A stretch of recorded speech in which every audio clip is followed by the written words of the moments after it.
Last episode, Prospectors Park officially opened its gates to guests for the very first time. But today, we're finally beginning work on the heart of the theme park. This is Horizon Plaza.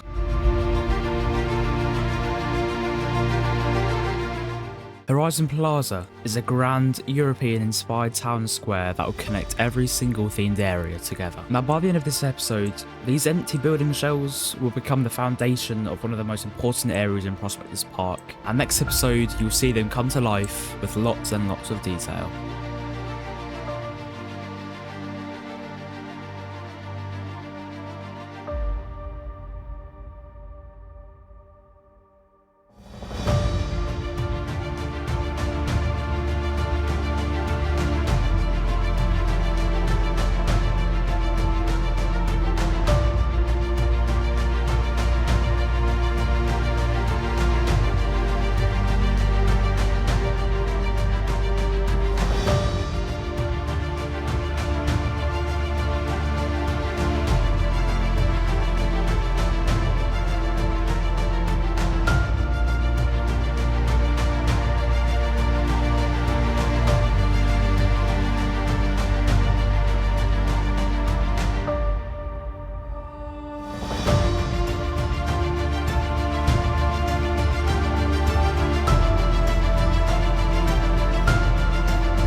So here is the entrance to Horizon Plaza. It took me about 2 hours to build this building.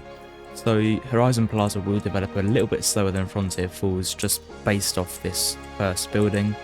Now production may increase later on because I may copy and paste some elements. Obviously this is going to take the longest because it's the first building starting from scratch, and I've got to like figure out the style and process. But I'm very, very happy with this. I've never built anything in this sort of style. I'm going with a Victorian sort of European like Mainstreet style. It's sort of a like a fusion of a few different styles of building. So this green roofing will be very prominent through Horizon Plaza, and it sort of nods to the Frontier Falls and Frontier Falls the ride kind of scheme as well. Obviously it's a little bit lighter, but it gives that sort of blue vibe, because I think if it was any darker it'd look a little bit strange. Now I'm thinking I may have a path come around here, but I'm also trying to dodge that because I want the experience to be you walk through and then you're greeted with this grand opening. So yeah, I don't think I'm going to do any pathways. I'm going to have some nice planting and fencing around here, lovely gardens, just a lot of breathing space. Now here the backstage area should start to come along now and make a bit more sense, because this will lead you from sort of around Frontier Falls and the entrance to Horizon Plaza. So there'll be like a staff only gate integrated, a bit like how in Disneyland Paris they have the gates near the entrance as well. And here will be another one which leads to a backstage area, but also a deployment zone, and that's all I'm going to say. Now another thing that I made sure was very, very nice was the lighting. So I haven't finished it yet, but you can see this nice blue lighting, and I'm going to go for a jewel tone. So I'm going to have a display stand and some purple lighting on the top as well. Think of that very, very mystical effect. And then I don't know why these lights are here. I don't remember putting them. And then here will be like more of a warm and orange tone. Yep. So for the rest of the video then, you're going to see me finish all of the planting on the inside areas and finish planning the whole area. I'm not going to do any more detailing. I just wanted to detail with the entrance, so then you can sort of get an idea of the style of build. So let's get into time-lapse number 2.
Before I head over to Horizon Plaza, I just wanted to step back and sort of admire what we've done in just 4 episodes. We've completed the first themed area and we're already starting the main entrance plaza, the heart of the park, Horizon Plaza. And even a new redesign of the Cascade Cantina is on its way already. Seeing some site preparation over at Riverwood and over to Horizon Plaza, it is now starting to form.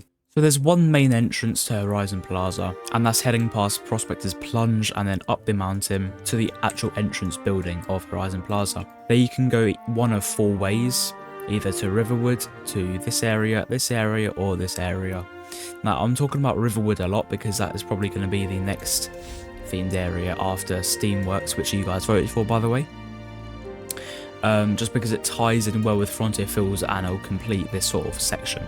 But anyways, we have these sort of access points for staff as well. This is going to be a hidden part for staff, but it's going to be used later on in the series. When I say later on, I mean like really late. And this is just going to be an access road point for like casual staff transportation. So this to the right here will probably be the entrance to the main gift shop, which will probably span where this brown highlighting is. So this will sort of be the main building of the plaza. Main building besides this one right here. Quickly, I'm just going to change these colours because I have no idea what happened. Yep, so this will be revealed probably in 2 episodes time. So the next episode is going to be completing all of these buildings with full detail. And then the next episode after that will be doing this building. Now you guys can probably already guess what it is, but you have no idea what's going to be inside, which is sort of a good thing, I suppose. Now this facade is going to cover up the building a lot, but that's going to take a lot of work for me to do. But I'm very confident in myself, and I'm actually really excited because I've never built a proper ride in that area, let's say. Now the path that was down here finally goes up to somewhere. This will be one access point to Riverwood, and then this one here will just be a lookout over the lake, because originally it was going to come and link up to Horizon Plaza, but we've got this staff zone here, so that isn't going to be for guests anymore. Right, let's go to guest level then and do a little walkthrough from down here. So first you're introduced with the music. It fades from the western to the grand like opening music. Some nice planting, some nice confetti cannons, banners, a lake. This is going to be a vista point. I think it is a vista point already set up, so guests will purposely look over to the lake because that is exactly what it's there for. Some nice chandeliers, some nice props, and then when you head in here we've got 2 sort of drink stalls and some advertisement boards. I was gonna have like food, but I feel like food would get too crowded there, so we're just gonna have some drinks because drinks would probably be the most realistic in a real theme park. Now none of these buildings other than the entrance one are fully detailed, besides this gazebo, which I'm gonna get to in a second. You're gonna see these transform completely in the next episode. It is purely just to get like a layout idea, and it just helps you guys like visualize the area a bit more. So you can see there's a lot of lovely planting, nothing too messy, it's all quite uniform. There's a lot of green space just because it's well kept. Nice trees, not too many trees because I don't want to ruin the view of the buildings around. And we've got these nice carved out King Coaster statues as well. So yeah, this gazebo, never done a gazebo in my life. Again, really happy with it though. I'm really happy with it. We've got the main King Coaster in the middle, and then we've got the like junior female ones around him as well. Let me just zoom out so you guys can see the roof. That is the roof design.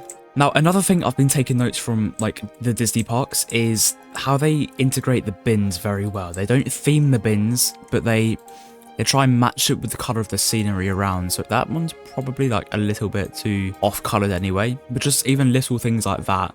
Like yes, you'll notice it, but when you walk in, you don't actually realise the bins are there as much as what you would if they were, I don't know, golden. Because golden still fits the theme, but if they were gold and you're walking past, it catches your eye a lot more. But anyways, that's just a little nitpicky thing I've been taking notes from Disney, but that's the sort of thing I really cherish because it makes the park feel alive. So I suggest I should end the video now before I give you any more spoilers for any of the areas. But I'm just saying, after Horizon Plaza, the areas are only going to get bigger and better. And from time to time, I'm going to be coming back to Frontier Falls to show some updates. First one will be at Castell Cantina, then it may be at Prospectors Plunge because there's some bits that I want to redo, and even just the park infrastructure. So I'm probably going to redo the car parking area, and also I need to finish the backstage area, but that will probably be after I've completed this area. These trees are just to mark sort of the size of the area. It's going to come to the edge, but it's just like a clear color change so it doesn't blend in with the other trees as well. So yeah, I believe that is everything. I will see you guys in the next one.